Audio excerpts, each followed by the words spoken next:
Nah di Kristen, dosa-dosa Kristen penebusnya manusia. Itu ajarannya dari mana?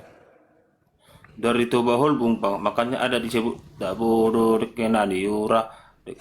Itu bang, dari itu bahol bung. Lagi-lagi Bang Zuma berdebat dengan dua orang pria Kristen ini, di mana Bang Zuma melontarkan pertanyaan. Dan lucunya, pria yang satunya malah menjawab dengan nyanyian. Ada-ada aja pria Kristen ini. Kedua orang ini meminta Bang Zuma untuk menjelaskan tentang penyataannya, yang di mana Bang Zuma mengambil dalil dari Bible bahwa yang disalib itu bukan Yesus, melainkan Yudas.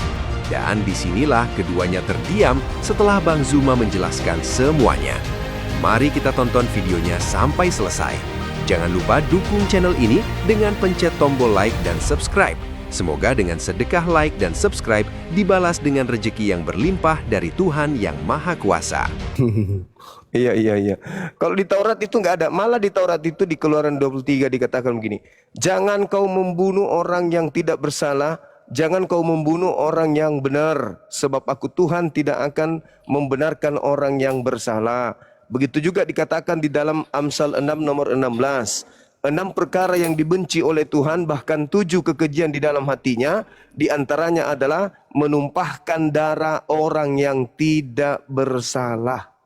Berarti menurut hukum Taurat, membunuh Yesus itu adalah dosa besar. Tapi Kristen membunuh Yesus adalah penebus dosa. Itu ilmunya kok bisa tabrakan kayak gitu abangku? Ya karena nggak bisa direm lagi bang, kecepatannya tinggi. Abang dari tadi melawak terus.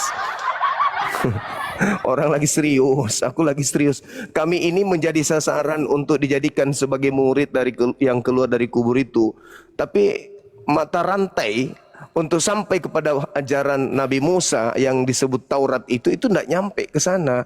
Contoh misalnya di dalam kitab Taurat dikatakan Tuhan tidak pernah dibentuk menjadi apapun. Yesaya 43 nomor 10. Tuhan maha menghidupkan dan maha mematikan. Yesaya Ulangan 32:39. Tuhan tidak pernah dibentuk jadi apapun, jadi makhluk atau apapun. Tuhan tidak serupa dengan apapun. 2 Samuel 7:22.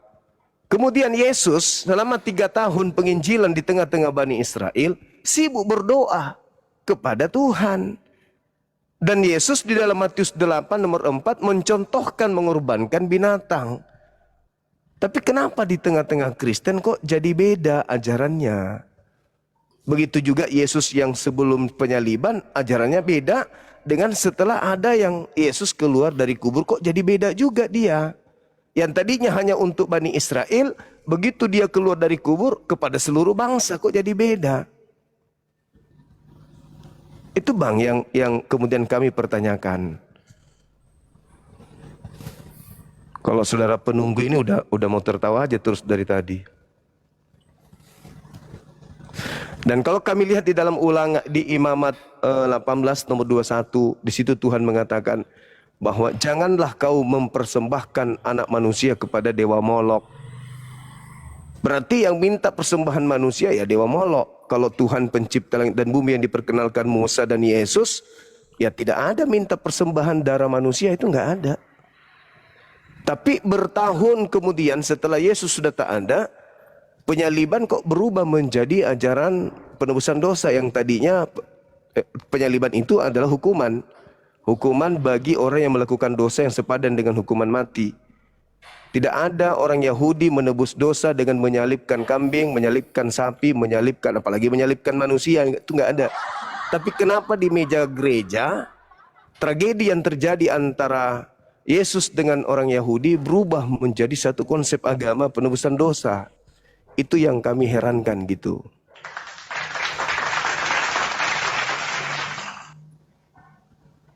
Begitu abangku.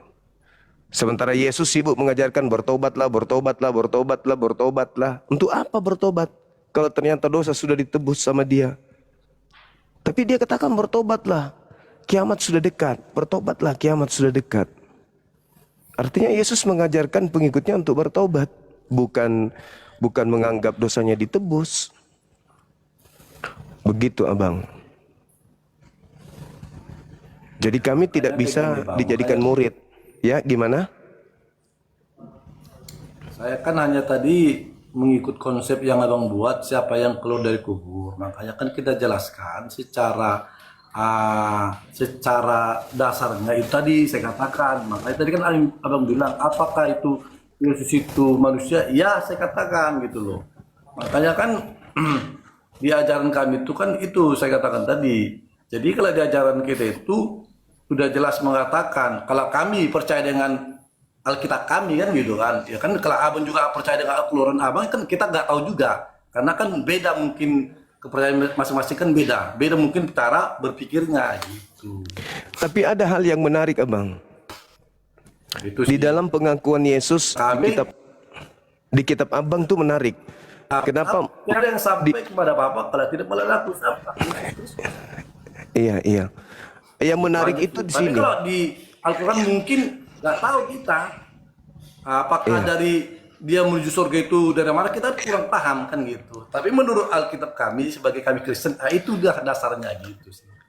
Ya, cuman ada hal yang mungkin lupa untuk dikaji di dalam Bible itu. Ucapan Yesus di dalam dalam Lukas 24 nomor 44. Yesus mengatakan, "Aku memang harus meninggalkan dunia ini sesuai dengan apa yang telah tertulis tentang aku di dalam kitab Mazmur."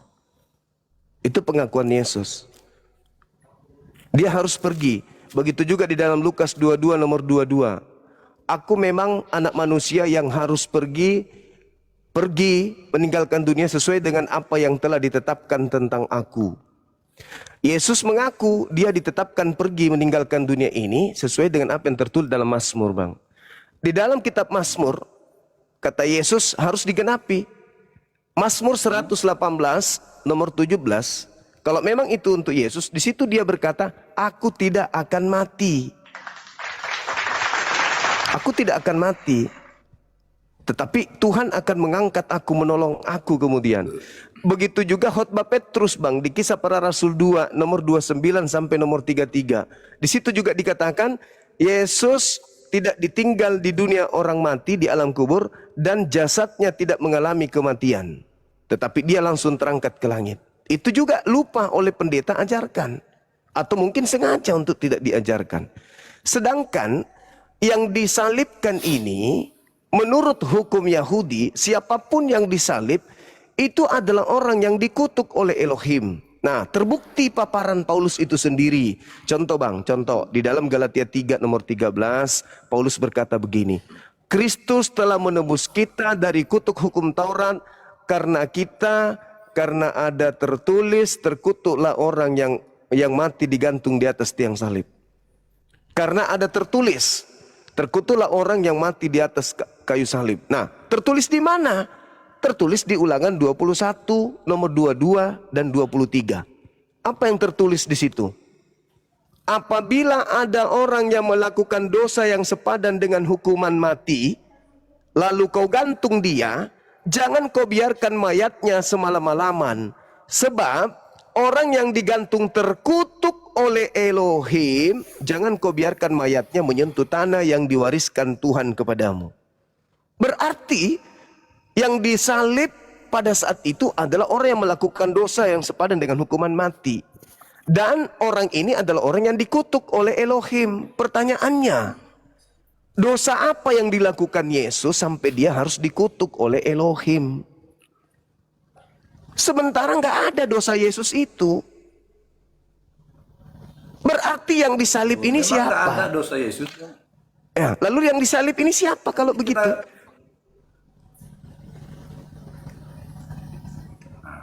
Nah, memang Iya. itu Yesus Coba itu tidak Abang berdosa. Duma tunjukkan dulu apa ayatnya bahwasanya Yesus dikutuk jadi berdosa.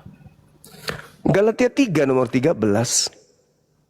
Ya tunjukkan Paulus Bang, yang secara mengatakan langsung di itu. sini.